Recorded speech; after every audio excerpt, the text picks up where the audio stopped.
Hello and welcome to the 28th Singapore Connect Forum. Today we're very pleased to welcome one of our own, Dr. Xiao Chang Ling, who's an educational psychologist, to speak on how we can support the emotional and psychological well-being of our children. That many of us have been very concerned about, especially since we have kids in the K to 12 range, and many of us have had really up close and personal relationships with them this past year, as we've been doing a lot of homeschooling as a result of COVID-19. As our kids start going back to school, and as our kids start dealing with the normal sort of stresses of school life, we thought it was really helpful to have this session to have someone give us some ideas on how we can support the emotional and psychological well-being of our children. So in our survey that we ran just before the session today, we asked the participants how the pandemic has impacted our kids. And in this particular survey, we learned that many kids have had anxiety, panic attacks, right? They've been feeling isolated. They have a lot of these bottled up sadness, anger, aggression towards younger siblings. Some of them are hyperactive. Many of them are socially anxious and paranoid of touching anything because they've been really taught, right, not to touch anything and to be super careful, but they don't understand necessarily why. So they start to not be as communicative. And then it's hard for them to interact because everyone is in mass, so they can't tell how people are actually thinking or feeling, and they can't read body languages. So that's a hard thing for children as well.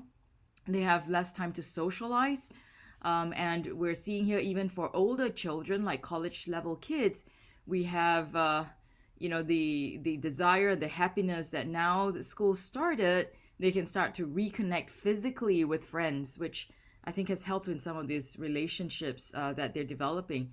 But we're noticing, of course, in our community, I think these all really resonate with me because I also have kids, is that they tend to be a little more negative, struggle with online schooling, may have now started to have different sort of device addictions as well, because they're spending so much time online, with their devices and with the computer as well.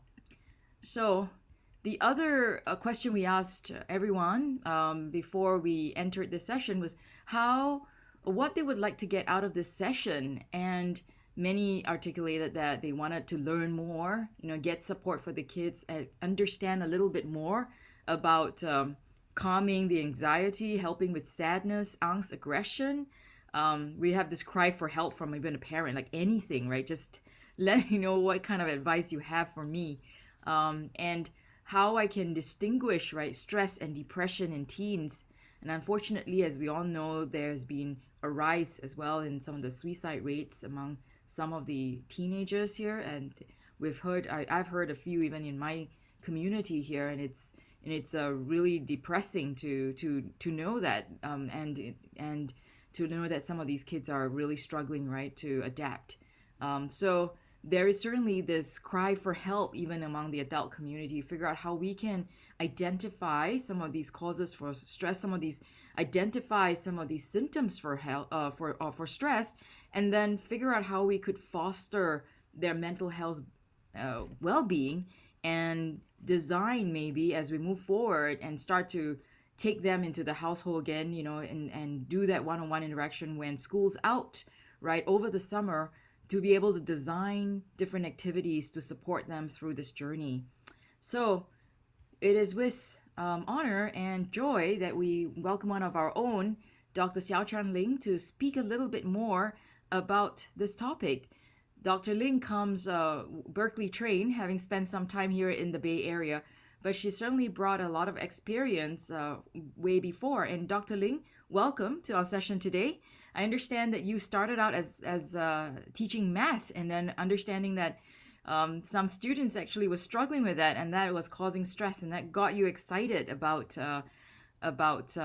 psychology. Can you talk to us a little bit more about your background and your inspiration? Yeah, definitely. So after I finished college, I went back to Singapore and I was working as a long-term relief teacher. And I was teaching mathematics in a secondary school.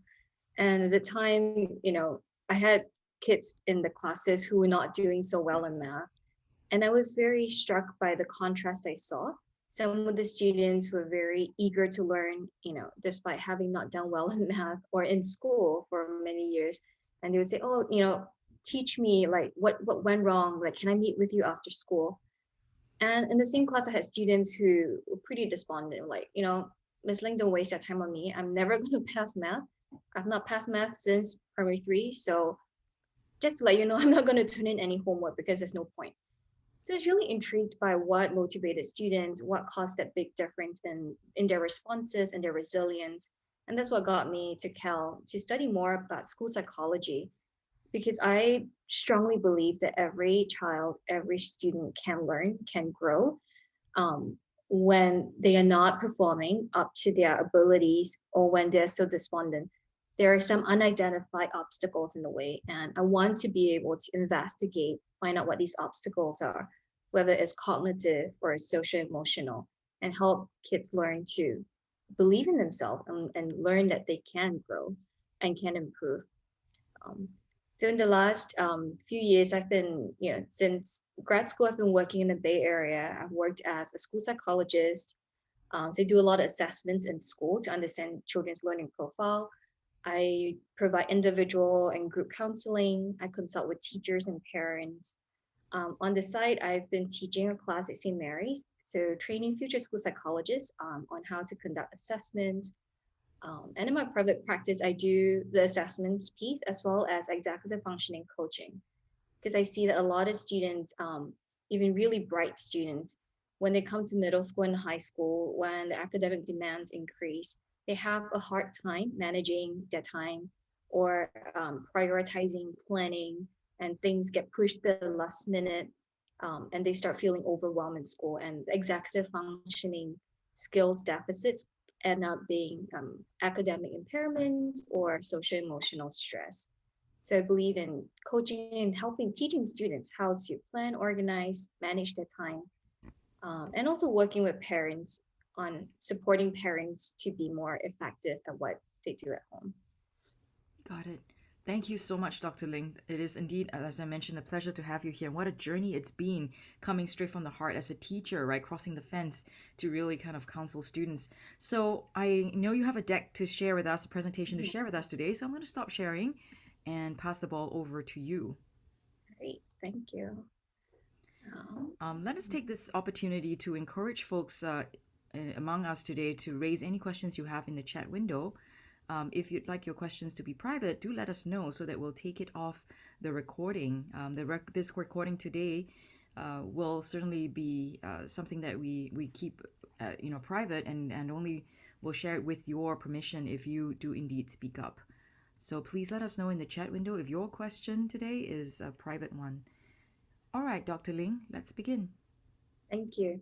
So good afternoon, everyone, and thank you for having me. I'm really excited to be here to share a little bit about what I've learned in my professional journey. And I hope that some of the things that we discussed today can be helpful to you in your parenting journey as well. So there are three main topics that I'd like to cover today.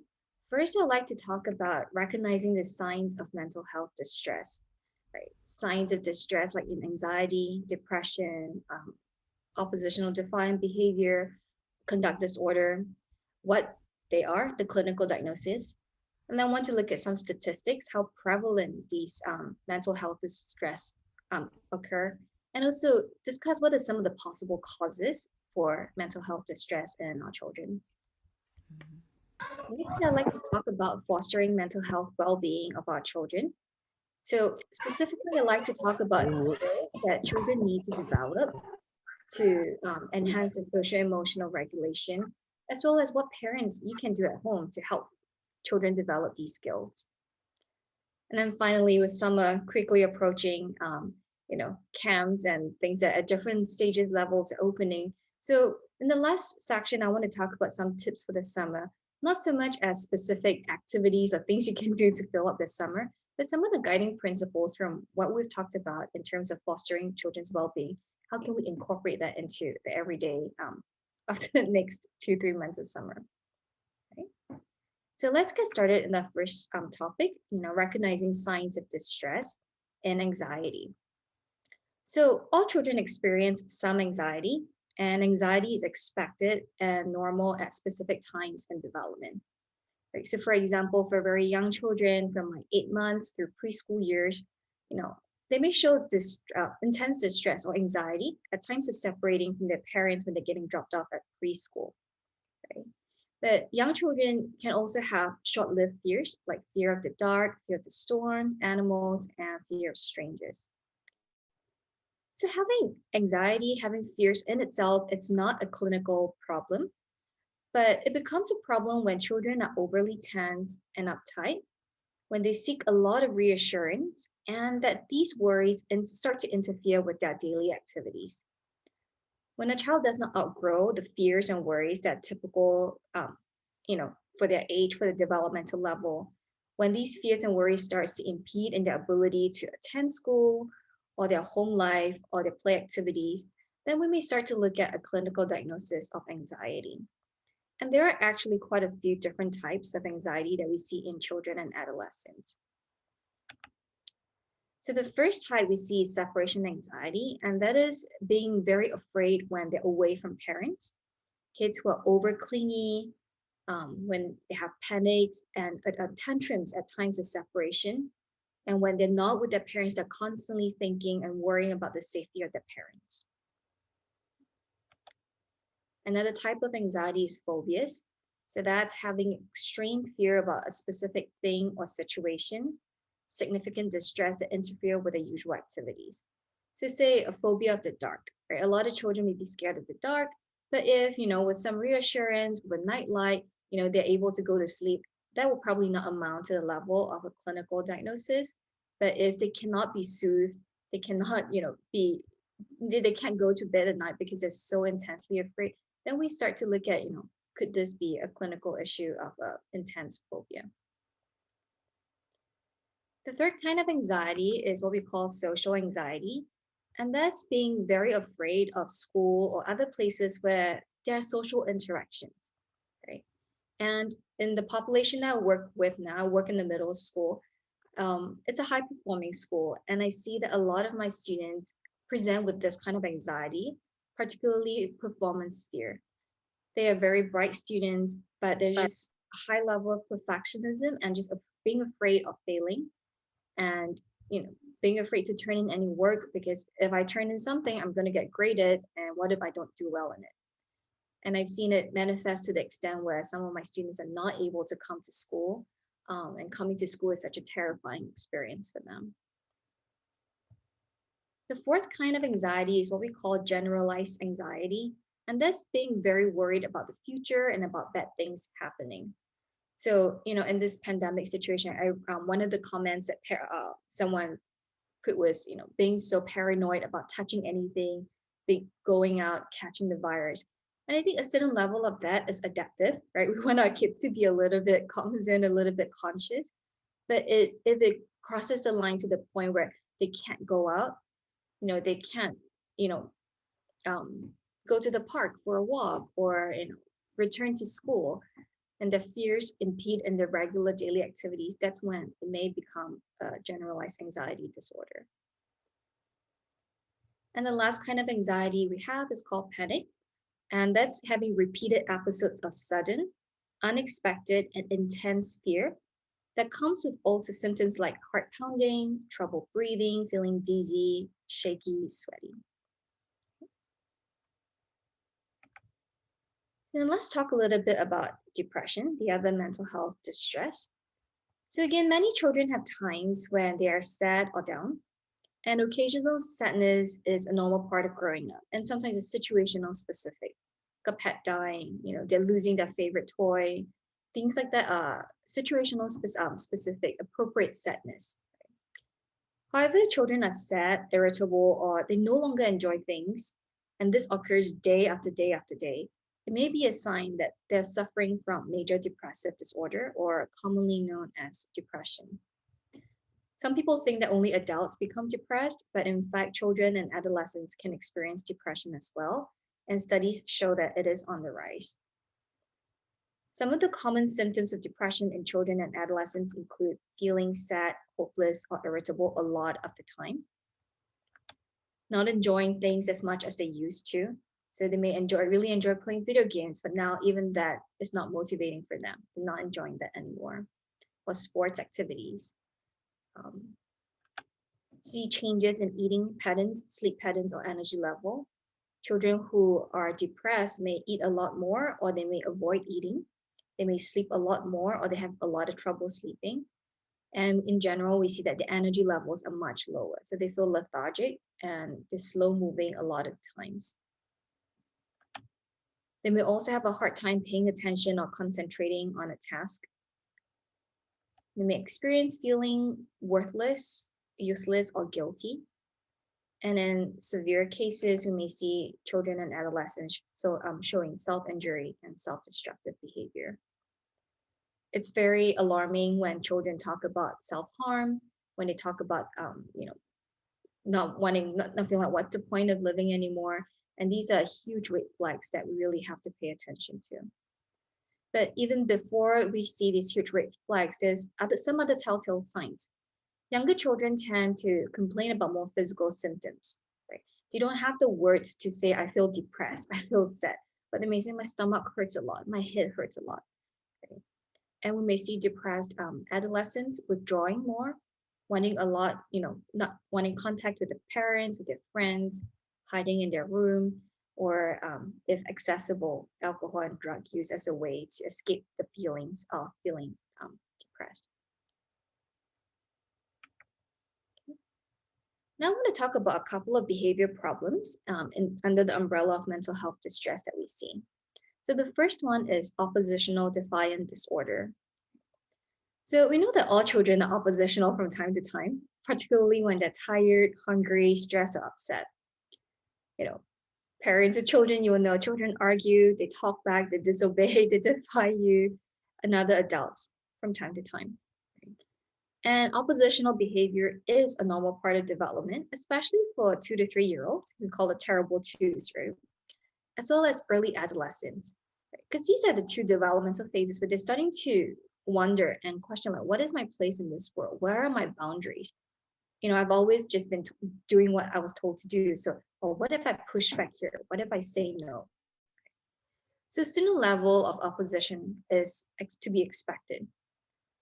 However, openly uncooperative and hostile behavior becomes a serious concern when it is so frequent and consistent that it stands out when compared to other children of the same age and developmental level, and when it affects the child's social, family, and academic life. ODD usually starts before 8 years old, but no later than 12 years old. In children with ODD, there is an ongoing pattern of uncooperative, defiant, and hostile behavior towards authority figures that seriously interferes with the child's daily functioning. So some of the signs and symptoms of ODD include frequent temper tantrums, excessive arguing with adults, often questioning rules, deliberate attempts to annoy or upset people, blaming others for his or her mistakes, a spiteful attitude, revenge seeking, and frequent anger or resentment. And these symptoms are usually seen in multiple settings. So a child with true ODD is not just defiant to the parent, but we also see that happening in the school environment, for example. Right? For example, if a school teacher is like, this child looks like he or she has ODD because this child never listens to what I say, but this child is very compliant on their sports team and, most of the time obeys and listens to the parent, then we have to think, is this a situational or environmental factor rather than a true ODD issue that resides within the child's ability to regulate behaviors? The last area I want to introduce and talk a little bit about is called conduct disorder. Conduct disorder refers to a group of repetitive and persistent behavioral and emotional problems in young people. So children and adolescents with this disorder have great difficulty following rules, respecting the rights of others, showing empathy, and behaving in a socially acceptable way. They are often viewed by other children and adults as bad kids, as delinquents, rather than being mentally ill. Right? So the difference between ODD and CD is that oppositional defiant disorder is very specific to define people in authority, whereas conduct disorder is regardless of the person. It could be towards their peers, and in fact, we see even towards animals as well. Right? So children and adolescents with conduct disorder may bully, threaten, and intimidate others, start physical fights, be cruel to animals, people, and show no remorse after an aggressive episode. They may engage in the destruction of property, like deliberately setting fires with the intention to cause damage, deliberately destroying other people's property. They may engage in deceitfulness, lying, or stealing, like breaking into someone's building, home, or car, lying to obtain goods or favors, or avoiding obligations, shoplifting. And there's serious violation of rules, like often staying out at night despite parental objections or running away from home. So as I was going through the symptoms for these four categories of mental health distress, you may be mentally thinking through if a child that you know fits a description in one of these categories, right? My child is very defiant and my child never listens to me, or my child has a hard time concentrating, doesn't mean he has depression. So I think just a little word of caution before we all become armchair psychologists, right? Let's take a step back and consider how prevalent these diagnoses actually are. Okay.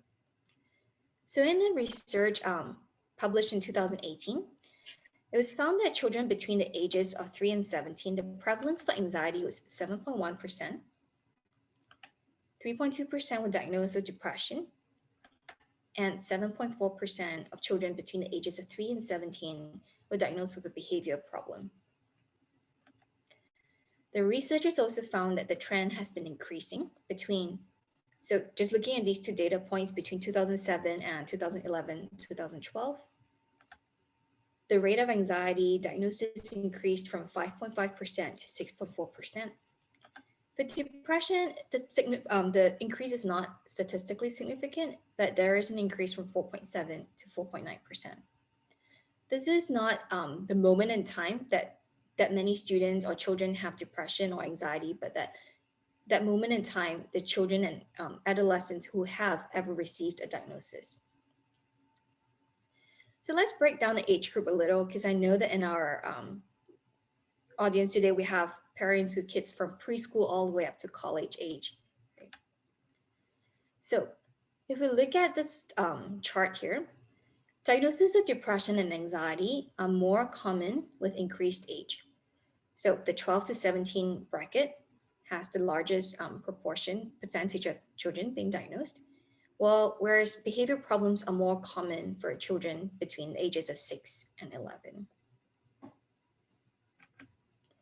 Something else to note is that these conditions commonly occur together, right? So of the children and adolescents who have the diagnosis of anxiety, about 32% of them also have a diagnosis of depression, and 38% have a diagnosis of behavior problems. Of the children and adolescents diagnosed with depression, about 74% have the diagnosis of anxiety, and 47% also have the diagnosis of behavior problems. And of the children and adolescents diagnosed with behavior problems, about 37% also have the diagnosis of anxiety, and 20% also have the diagnosis of depression. I think one thing this statistics here on this page shows is that many of the symptoms overlap. Right? For example, when a child feels an elevated level of anxiety about school, they feel like they can't manage in school. Right? The child may start to have temper tantrums when it's time to get ready for school in the morning. The child may start to argue with the parents, refuse to change out their pajamas, refuse to get into the car, or refuse to leave the car when they reach school.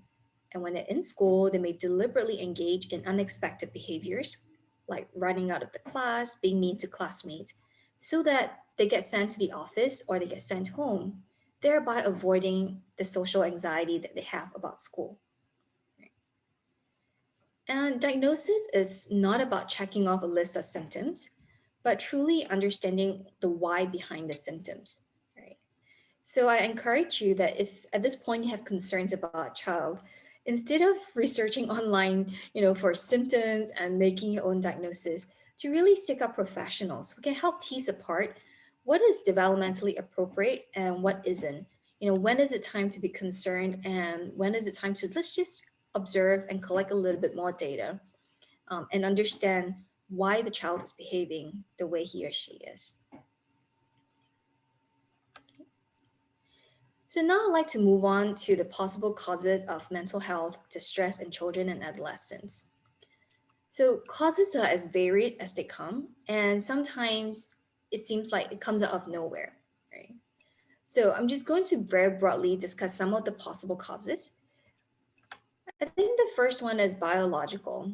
Right? Research has shown that some mental health distress, like depression, can run in families.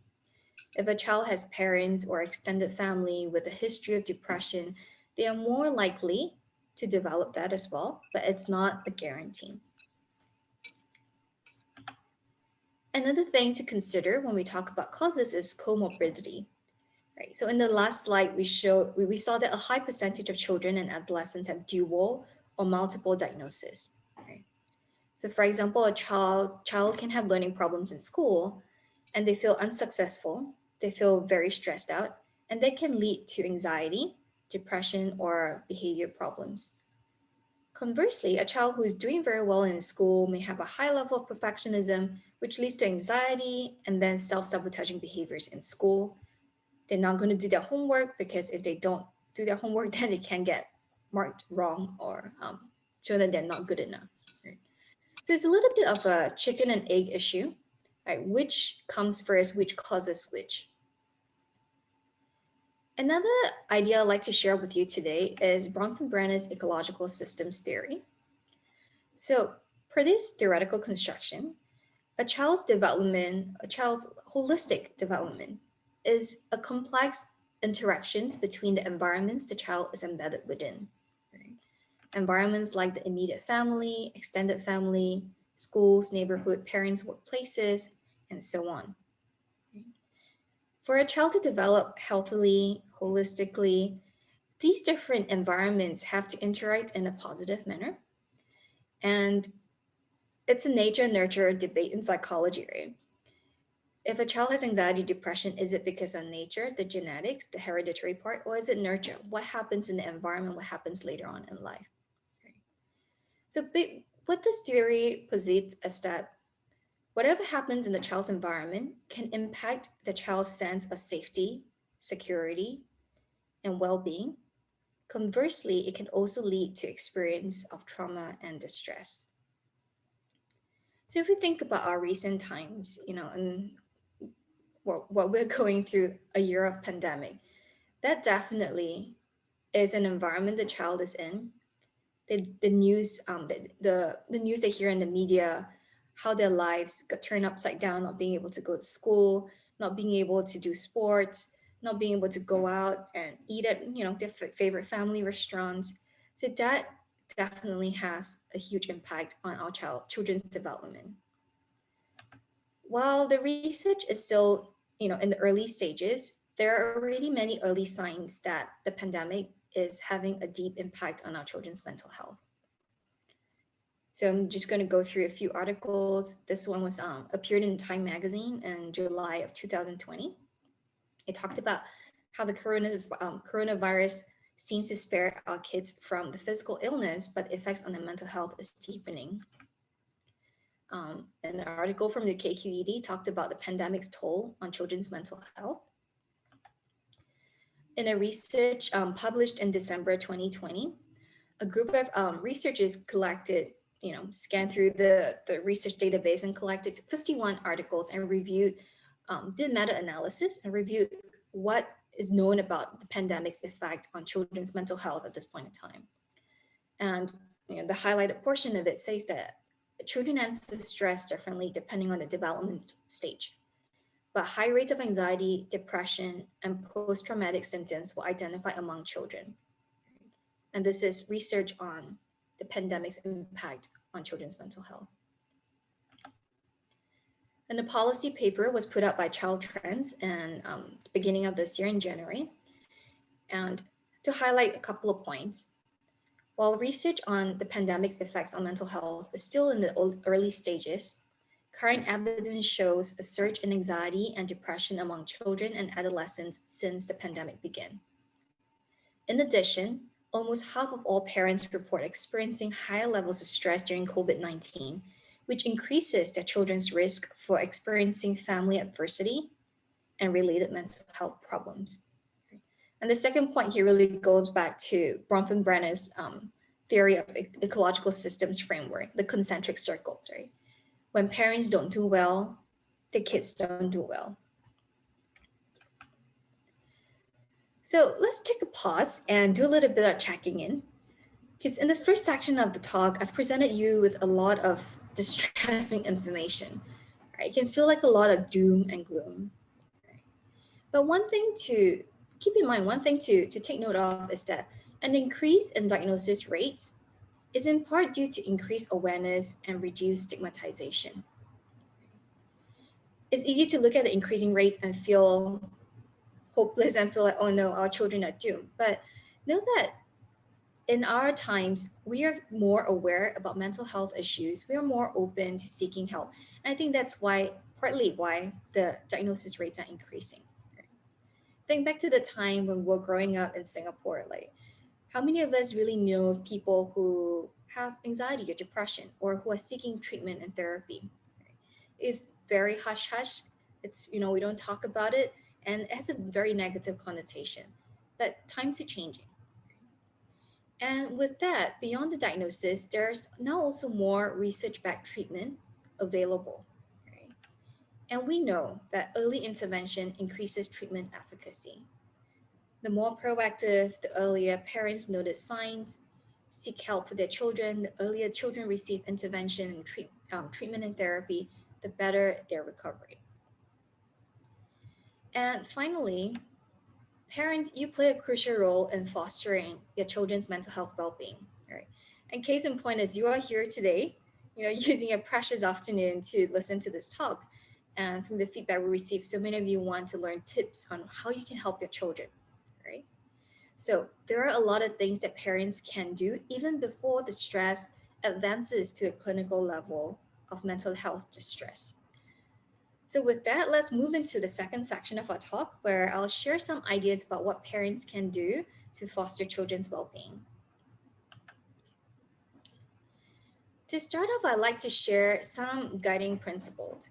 And these are things that I believe in and I shape my practice by. The first is that I believe that behavior is a language, and behavior communicates to me that a child is having trouble meeting expectations. When there are tears and tantrums, when there's fighting, school refusal, lying, angry outbursts, my reaction to these behaviors is not, oh, that's bad, stop it, stop doing that, right? But I want to know what's the reason behind the tears and the tantrums. What is the child trying to communicate to me that they're having a difficult time with?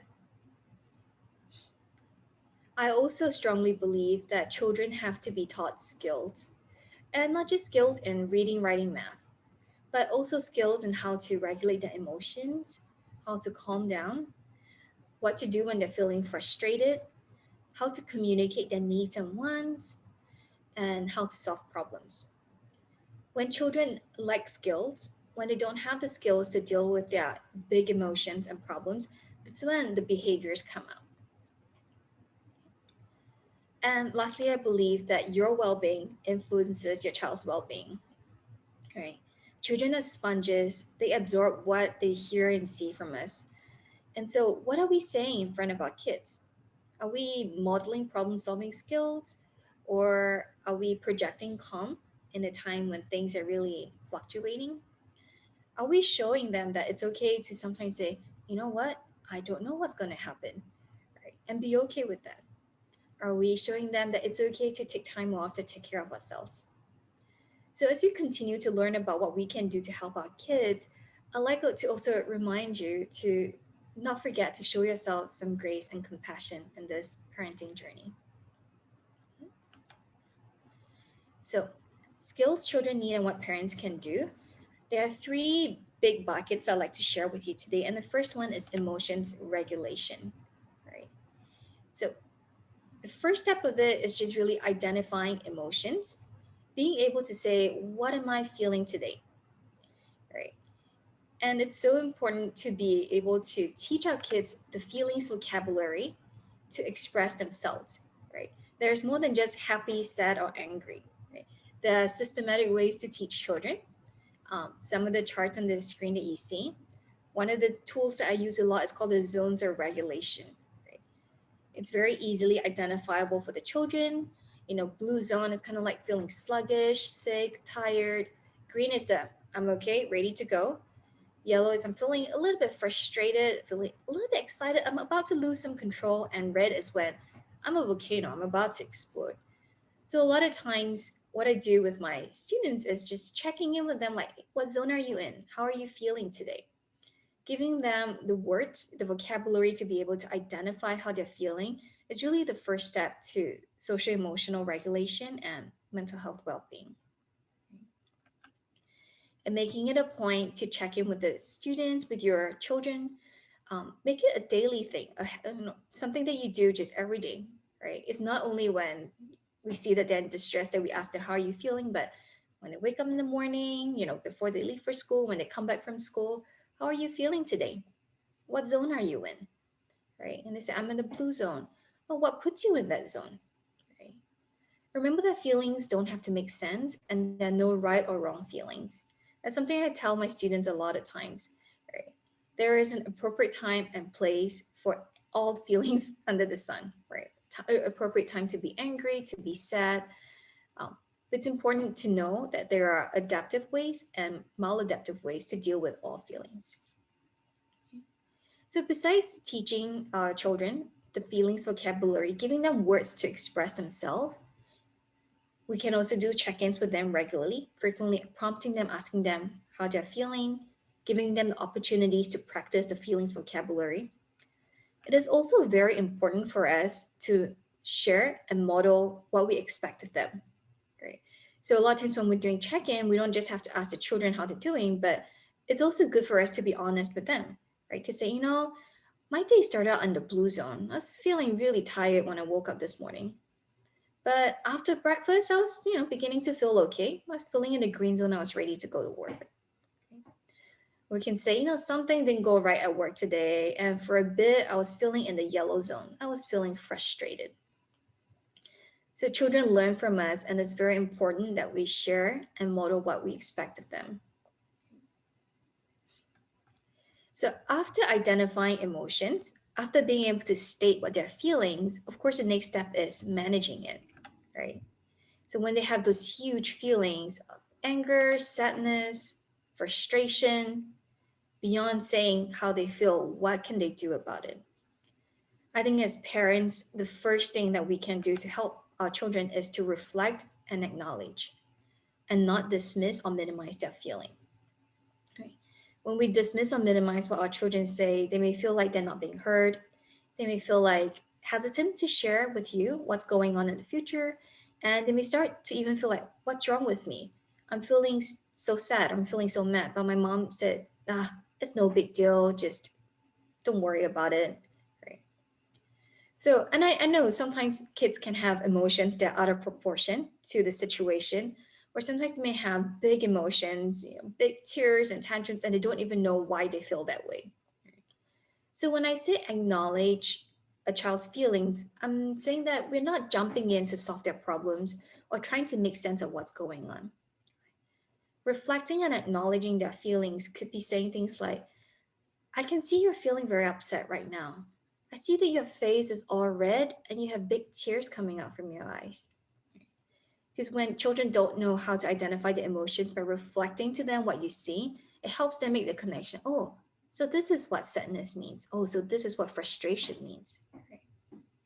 Or you can also say to them, like, I can see you're feeling really mad right now, and I hear you screaming that something is not fair. And that builds a connection between you and the child. It helps the child feel like, yeah, my mom, my dad notices something is not right with me, and they're here to sit with me to help me through this process. Right. So managing emotions, reflect and acknowledge, don't dismiss or minimize. Okay. Of course, in managing emotions, and my practice as a school psychologist, I spent a whole year teaching my students all sorts of different strategies they can use to calm down from different emotions, right? And you know, it could be a whole series of talks just talking about specific calming down strategies. But basically, it's thinking about what do we do when we have big feelings, right? So, taking deep breaths, visualization, mindful meditation, taking breaks, being out in nature. There's just so many different strategies out there. And I can't possibly go through every single one of them. But I'd like to share some of the books that I like to read with my students, right? These are just, a few of the large collection, the library of books that I go to when I'm trying to help kids understand their feelings or help them learn different strategies, right, to manage their emotions. And there are also a lot of resources online, like what you see on the screen, calming strategy cards, for anger management, for other issues. And then there are also appropriate materials for kids who are older, for adolescents, for teens. Some of these resources are free and available online. You can just go print and then laminate and use it with your children. Some of them are Amazon resources. So what I have prepared for you at the end, I have prepared a resource packet for parents. So at the end of this talk, I'll share my email with you. And if you would like to get a resource packet for all these, free and paid resources, just send me an email and I'll forward that to you. Okay. So remember, in the area of emotions regulation, Dr. Dan Siegel, who is a neuropsych at UCLA, shared that when you can name it, you can tame it, right? So identifying emotions really is the cornerstone for developing social emotional skills and well-being. A second area, big bucket of skills that I think children need is functional communication, right? So it's saying things like I need, I want, I feel, right? And this is relevant for both younger kids in the preschool, early elementary age, all the way up to high school and even college age kids, right? For younger kids, the focus may be more teaching them what's the difference between need and want, right? How do I distinguish these two? Okay. And for older kids, a lot of times I find, when I ask them, what's going on? You look so upset. How can I help you? We get a lot of, I don't know, right? So it's hard for these kids, even older kids, to really identify what their needs and wants are. And in functional communication, what we really want to do is to teach and prompt kids how to use words to appropriately request, reject, or protest instead of using behaviors. Right? So if I have a student in school who's really stressed out, they can't do the work, they're getting frustrated, I would like for them to use their language and say, I need a break. I need help, instead of, tearing up the paper or just walking out of class. Right? Because when they do that, I don't know what's going on, I can't help them. But when they're able to use their words to express what they need, what they want in the moment, then we have a common understanding and we can work from there.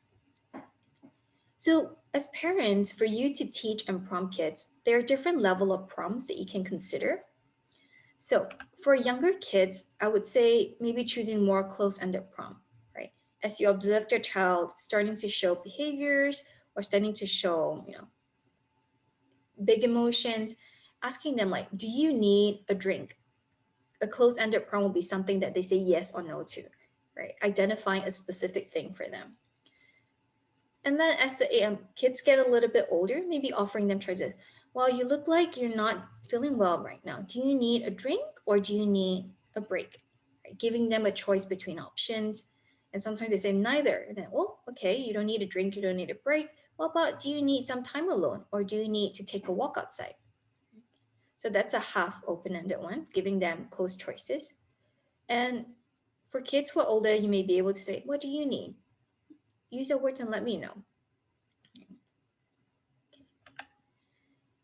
Teaching and prompting is also age dependent, right? So for very young kids, I may be teaching them and prompting them to talk about their physical needs. like their hunger, their thirst. I'm hungry. I need food. I need water, or I'm tired. I feel tired. I need a break. And also teaching them the feelings vocabulary again, right? Expressing their own feelings. I may use more close-ended options or half close-ended, so giving them specific choices. Are you feeling mad or are you feeling tired? For older kids who tend to say a lot of I don't know, the kind of teaching and prompts and the sentence stems I may give them may be more options to do with the emotional needs. Like, do you need space? Do you need me to leave you alone? Do you need me to keep quiet? Do you need some time by yourself? Right.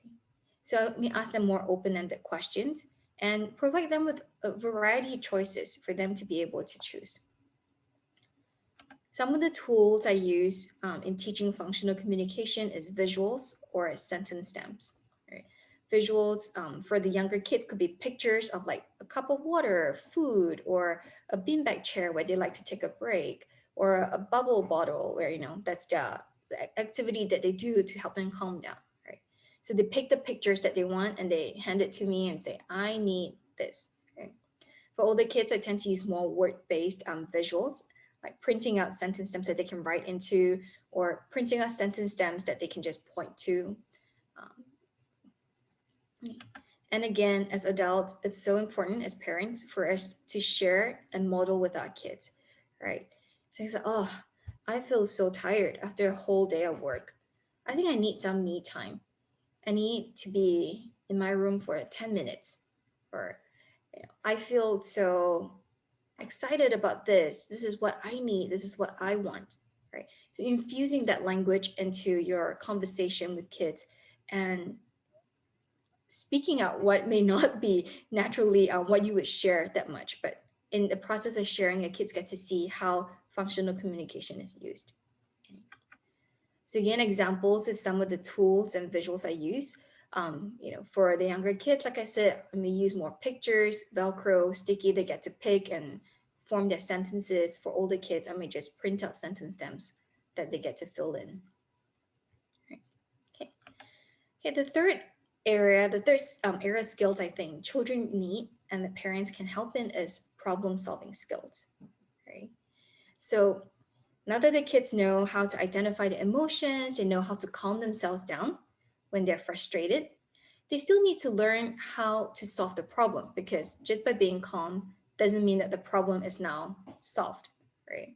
So if a child is getting really frustrated about online learning because the internet is glitchy, because they can't see and they can't hear what the teacher is saying, they're really worked up. First, they identify the emotions, then they take a break or use their strategies to calm themselves down. And now when they're calm, they can engage in the problem solving process. How do I solve this problem of the glitchy internet? Right. So in problem solving, the first step would be to teach kids to identify the size of the problem. Right.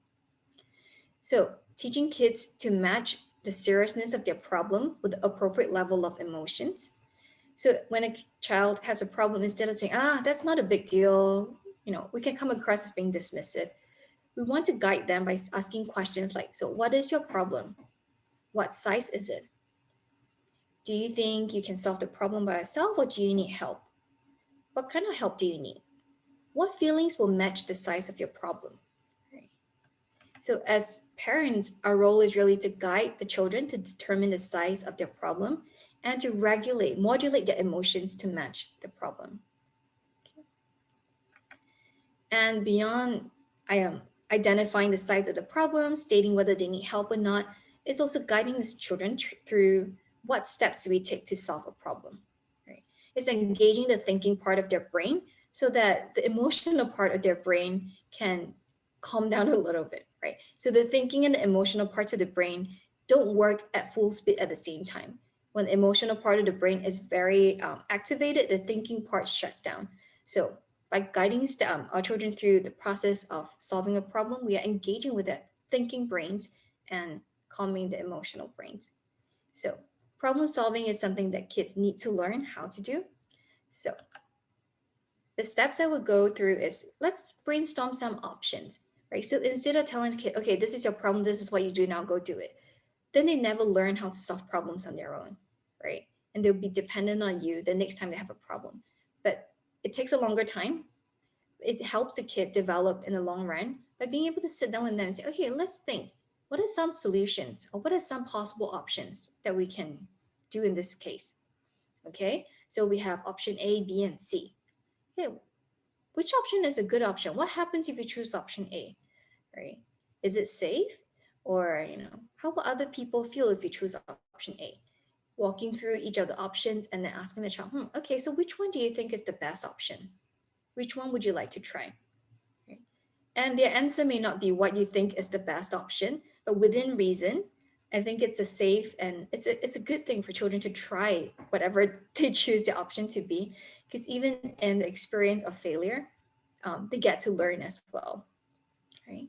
So problem solving is not a skill that kids just know on their own. It's something that they have to be taught and guided through. So Dr. Ross Green, he's a clinical child psychologist and he used to be a faculty member at Harvard. And he said, kids do well if they can. And I strongly believe in that. I see that when kids are not doing well, either behaviorally, socially, emotionally, it signals to me that they're lacking some kind of skills and they need to develop skills. So a few other positive parenting practices I'd like to share with you. I talk a lot about teaching and modeling, right? And that extends beyond, the three buckets, but in everyday life, like breaking down big steps and scaffolding the process for our children to learn, right? So instead of saying to them, go clean your room, that's not, that's a directive, that's a command, but it's not really teaching them how to clean their room, right? So breaking it down for them, say, okay, first, I want you to put the dirty clothes in the laundry, then check back in for the next thing to do.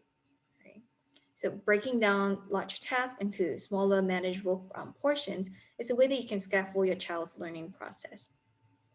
Okay. We want to celebrate even the smallest wins because, we all want to feel successful. We all thrive and we are internally motivated when we are successful, right? We don't want to build up our children's self-esteem on empty praises. You're saying you're so smart, you're so brilliant, but we can celebrate every effort that they have made. And sometimes creating reinforcement systems like stickers, points, really help out even especially our younger kids, see their growth, see their progress, be excited by it, and want to do even more.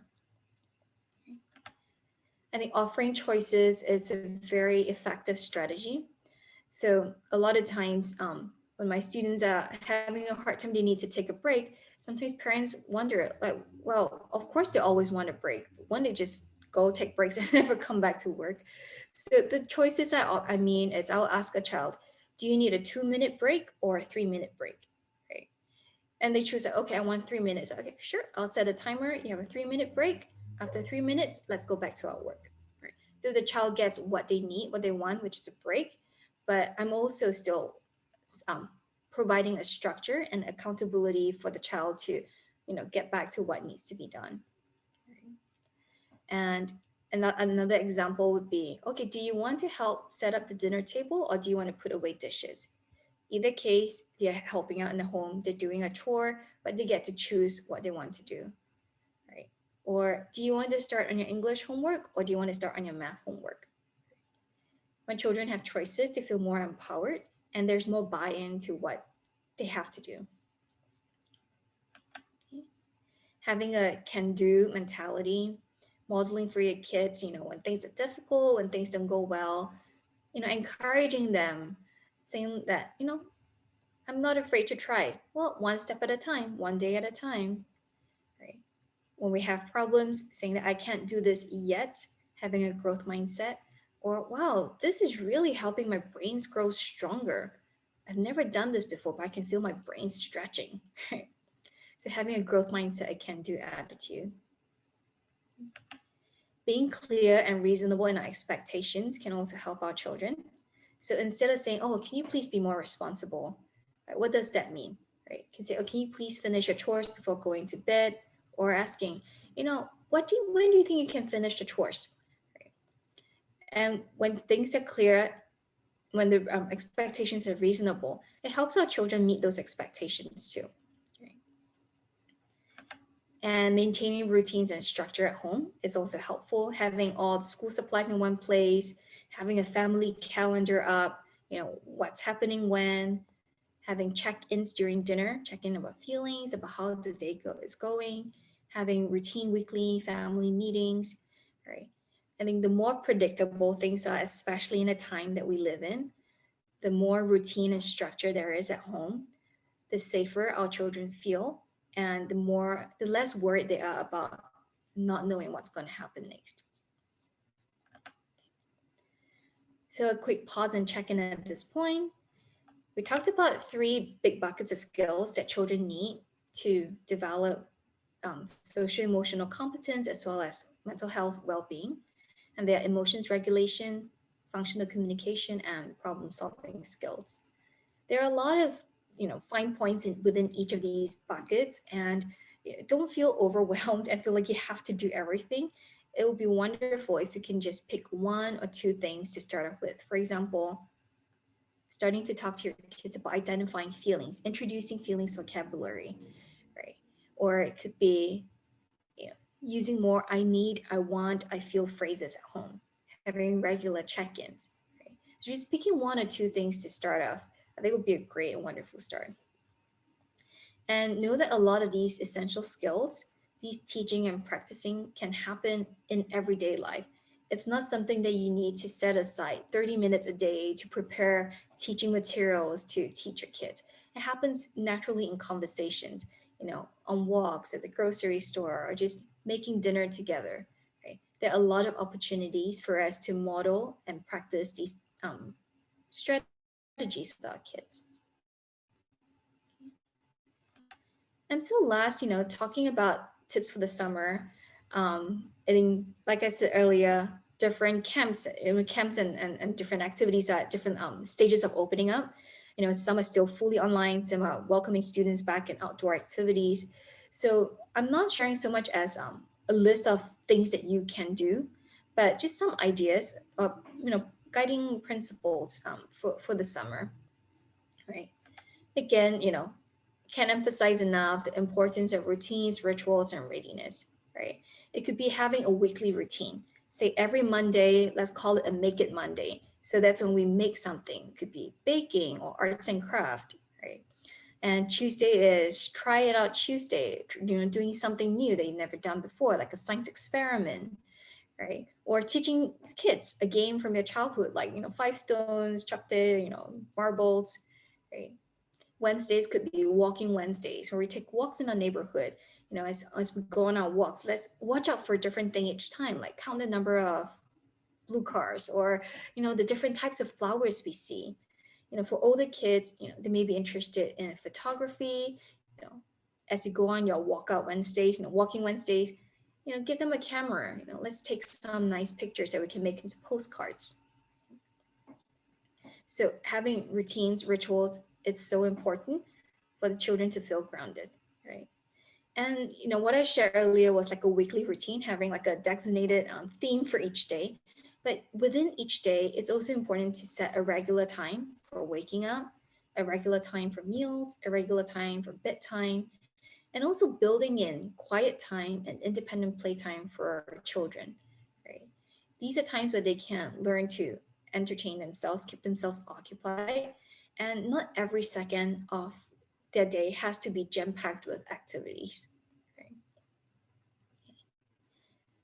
Another important thing to do in the summer is to build and maintain connections, or of course with family and friends, things that we can do like virtual play dates, watching a movie together, playing charades or Pictionary over Zoom. Another good thing to do in building new connections is volunteer opportunities. So seeking out opportunities to volunteer, when we get outside of ourselves, we are not as consumed about our what we like or our boredom, and we start to be able to reach out to other people and feel more connected. Right? So some of the ideas about volunteering could be reading to a younger child or reading to an older neighbor over Zoom or socially distanced in person.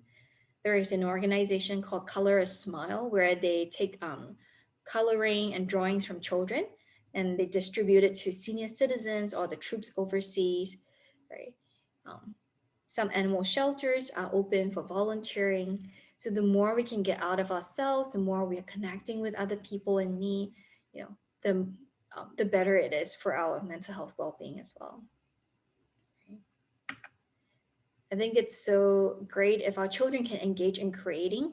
So instead of being passive consumption, consumers of media, video games and things, for them to have an output to make things, right? And it can be things like trying a new recipe or making ice cream. Like, oh, let's come up with the craziest ice cream flavor we can think of, and let's try to make it in the summer, right? Or jewelry craft, or like puppet show for younger kids, making puppets of old socks, and then they get to put up a show. They get to show the show over Zoom to their grandparents or cousins, right? And for older kids, getting them engaged in creating things like wood shop. Do they want a new desk in their room? Okay, well, but let's design it. Let's go get some plywood, or let's get and some materials, and let's make it right ourselves. Or picking up a new hobby like photography, animation, video editing, coding. There are a lot of these classes available online that young people can take, and they can engage in that creative side. And the last thing I want to introduce is journaling, right? I think in all of these social emotional competence, it's so important that our kids learn to start reflecting and start connecting with their inner voices, and not just go through life, carried from like the busyness of school to sports and the next thing, but having that quiet moment to really reflect on how's my day been, what went well today, what am I proud of, what am I thankful for, right? And so there are some ready-made journals out there for the younger kids as well as for older kids, teenagers, and I think they are great guided journals. Of course, I think the side benefit of journaling is also helping kids work on their writing skills, keeping up with that side of a little bit of the academic side of things. Yeah. So, yeah. So I know there's a lot of information that I presented to you. And like I said earlier, I've prepared a resource packet with links to books I've mentioned, places to download free materials, as well as links to materials you can purchase. So if you'd like to receive a copy of the resource packet, just send me an email and I will forward that packet to you. All right, so that's all I have prepared for today. Dr. Ling, thank you. This was super informational, and I think, I feel like I learned a lot through this process about how we can listen to our children a lot more. And I think we do have some questions from everyone. Some of them may have come through the chat window. So if you don't mind, if you could just take a quick look at the chat window for some of the questions that we have out there. I have one to kick it off with. I want to be sensitive to all that you're saying. At the same time, I'm kind of trying to balance it with discipline, right? For example, the child in the store who's like wants a toy and kicks up a big ruckus over that. Mhm. Or, when I want the kids to stop playing games and I want to be sensitive to their emotion, but I can tell you they'll be frustrated when I ask them to stop, right? Mhm. So how do I listen at the same time, sort of drive that structure that is important? Yeah, that's a great question. I think in what are one thing that I mentioned a lot is structure, right? Kids need the structure. They need to. That's what make them feel safe. They may not love it, because to them it may just be seen as restrictions. But when the boundaries are clear, when the expectations are clear, then they know what they can work towards, right? So in the case of like a kid wanting a toy, if it's a toy that you have no objection to, it's just not right now, not in this moment. You could say, yeah, here you really want this toy. So, you could either save up for it, and when you save up enough, I'll bring it back to the store to get it. Or, we talked about building that reward system at home, right?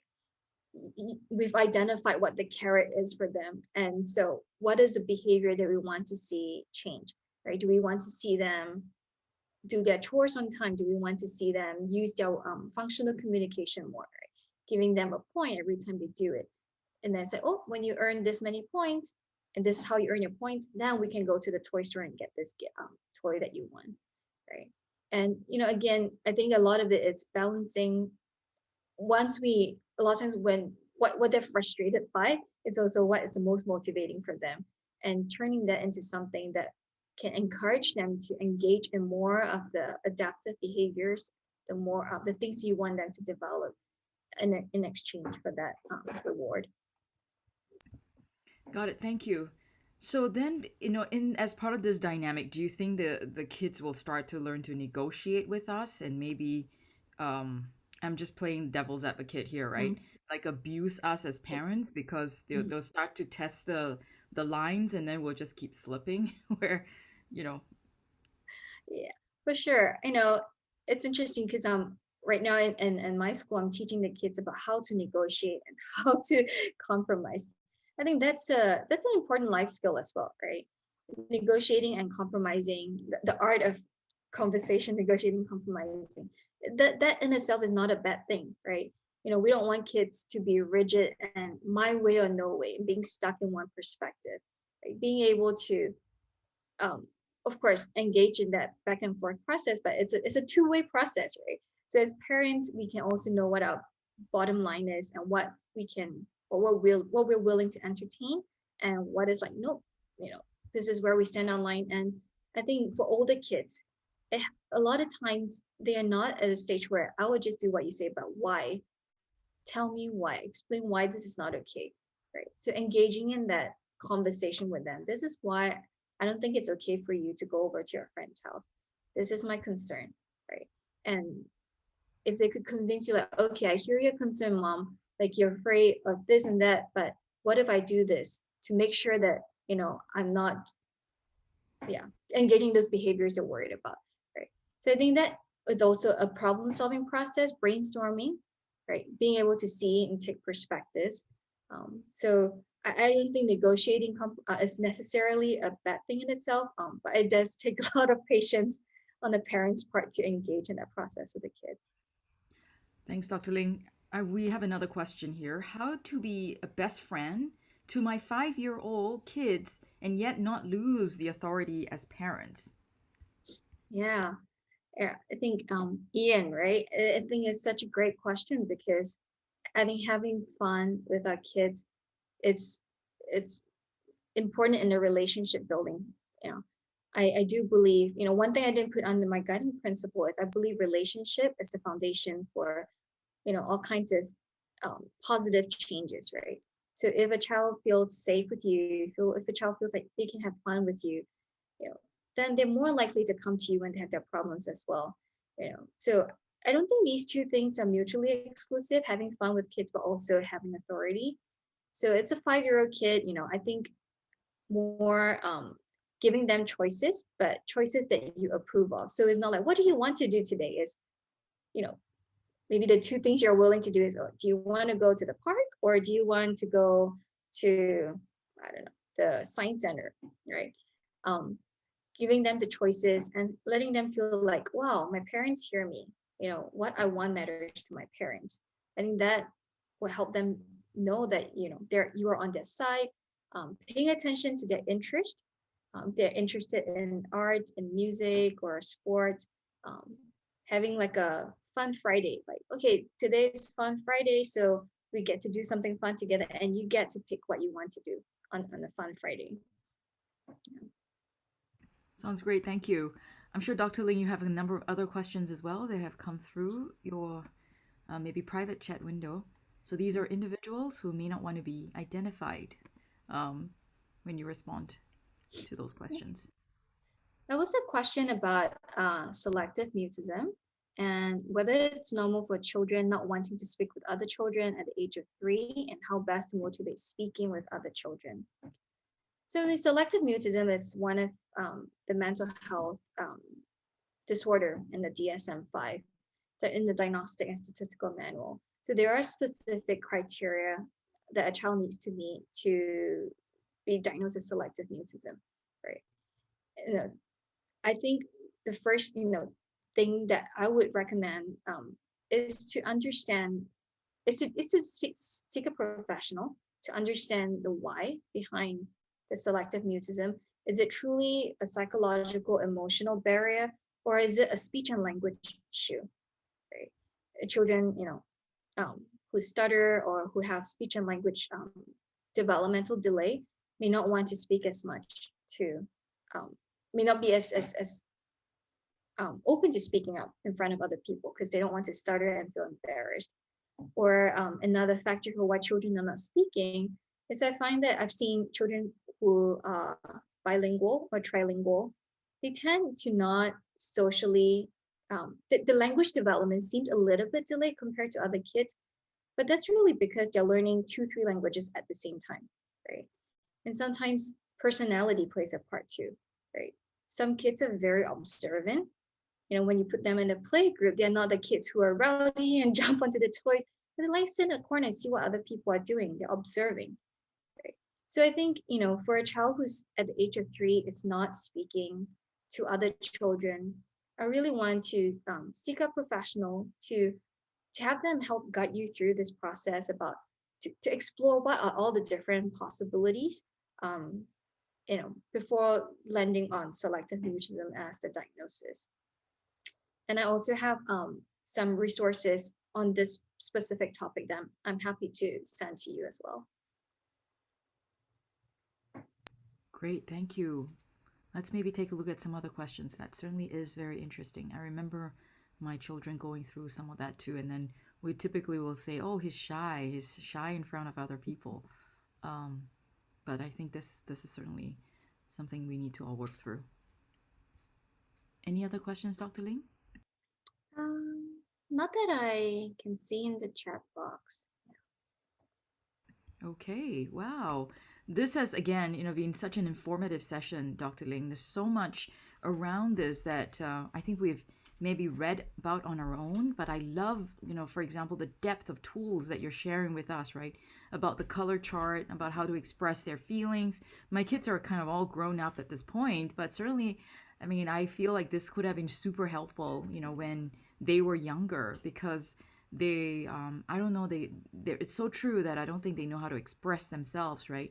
And what you said about the headache and the stomach ache, right, are probably the most basic ways they express themselves. And it's awesome to be learning to listen to them as well as respond to them and develop the friendships you talked about, and also provide the structure, right, for them to be a part of this relationship building together as a family. That's certainly super interesting insights, Dr. Ling. Thank you. I'm going to give a moment to some of our other organizers, Mark and David, to kind of share some thoughts from this session. Mark? Hi, thanks, Dr. Lin. Thanks, Jess. It actually felt very relaxing listening to this, and I hope those of you who would like a more private consultation can check in with experts in our community like Dr. Ling. As we know, every person is different and every child is different.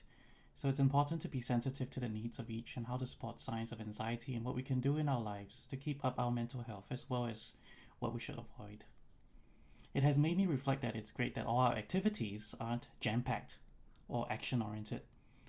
So I hope anyone who has some hobby or skill that you can share with our community, or any ideas for other forum topics or events, please reach out to others and SingaporeConnect to see if we can make it fun and helpful for our community. Thanks, Jess. Thank you. David, any thoughts? Hey, hello, Jess. I thought Mark put it very, very nicely. So, as a former educator myself, I think one of the things that we are always mindful of is that every child is different. It's important not to compare. So, certain kids might develop faster than others, and so on. So, all these will have as parents, sometimes we fall in the trap of comparing. So I feel that a lot of the things that Dr. Len mentioned today are actually very practical tips that I will try to apply as well. So thank you so much, Dr. Len, for your time. You're welcome. Thanks for having me. Yes, so many thanks everyone for joining us today in this very intimate session to talk about how we can support our children's mental well-being, right? As we go through this period of growth. I think parenting is a thing we're all learning as first timers in that sense. And each child is so different. So I'm someone with 3 kids, for example, and I find that each one of them really has a different need, right? And just when I thought I mastered some skill, another child has another need for me to leverage as well. So this is such a constant thing that I'm learning about. And I think the advice that you have given us today really provides a nice template, right, for us to consider different things that we can do as we build the relationship with our children. And Dr. Ling, thank you so much for your resources as well as your contact information as well. I'm sure we'll be reaching out to you as individuals, as we need more help. So once again, welcome, to our Singapore Forum and to the community that we have here. And thank you again for this evening's wonderful discussion. Thank My you very pleasure. much. Thank you. Bye for now, everyone. Have a good weekend.